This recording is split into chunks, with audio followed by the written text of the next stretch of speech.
पंतप्रधान नरेंद्र मोदी यांनी 500 आणि 1000 रुपयांच्या जुन्या नोटा रद्द केल्यानंतर सर्व स्तरातून संमिश्र प्रतिक्रिया आहेत। पण मुंबईत तर या निर्णयाने अनेकांची झोप उडाली तर कित्येकांचा बीपी वाढलाय। कसा ते पाहूया। उच्चभ्रू मुंबईकरांना झोप येईना। नरेंद्र मोदींनी उडवली अनेकांची झोप। मोदींच्या निर्णयामुळे कित्येकांचा बीपी वाढला। ऐकून आश्चर्य वाटलं असेल, पण हे खरं आहे। काळा पैसा लपवायचा कुठे? बँकेत तरी हा पैसा कसा द्यायचा?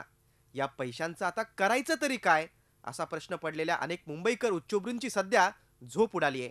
त्यामुळे मुंबईतल्या कुलाबा, फोर्ट, बीकेसी, अंधेरी अशा उच्चभ्रू भागातल्या मेडिकल दुकानांमध्ये सध्या झोपेच्या गोळ्या आणि बीपीच्या गोळ्यांची मागणी कमालीची वाढली आहे।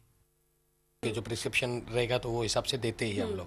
अभी जैसे ये 7 डेज का जो पैनिक हुए कस्टमर, ऐसे हुआ है, पैनिक हुए कस्टमर, और उन्होंने फिर वो सोचा कि भाई मेरे पास नोट भी पड़े तो मैं ले लूँ एक साथ में स्टॉक, ऐसा हुआ है। पर काफ़ी मात्रा में ज़्यादा डिमांड हो रही है, खास करके नींद की या प्रेशर की दवाई के लिए, लेकिन उनके पास प्रॉपर प्रिस्क्रिप्शन न होने की वजह से हम नहीं दे पा रहे।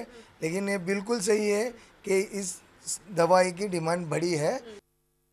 काळा पैसेवाल्यांना मोदींच्या नोटाबंदीच्या निर्णयाचा चांगलाच धक्का बसलाय। त्यामुळे बेजार झालेल्या अशा मंडळींना झोपेच्या गोळ्यांचा आधार घ्यावा लागत असल्याचं चित्र आहे।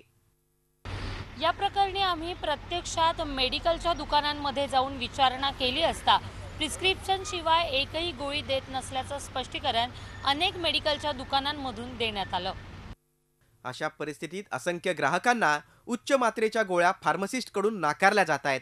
त्यामुळे मोदींच्या सर्जिकल स्ट्राईकनं काळा पैसेवाली गब्बर मंडळी चांगलीच धास्तावल्याचं चित्र दिसून येतंय। दीपाली जगताप पाटीलसह bureau report, Zee media, Mumbai.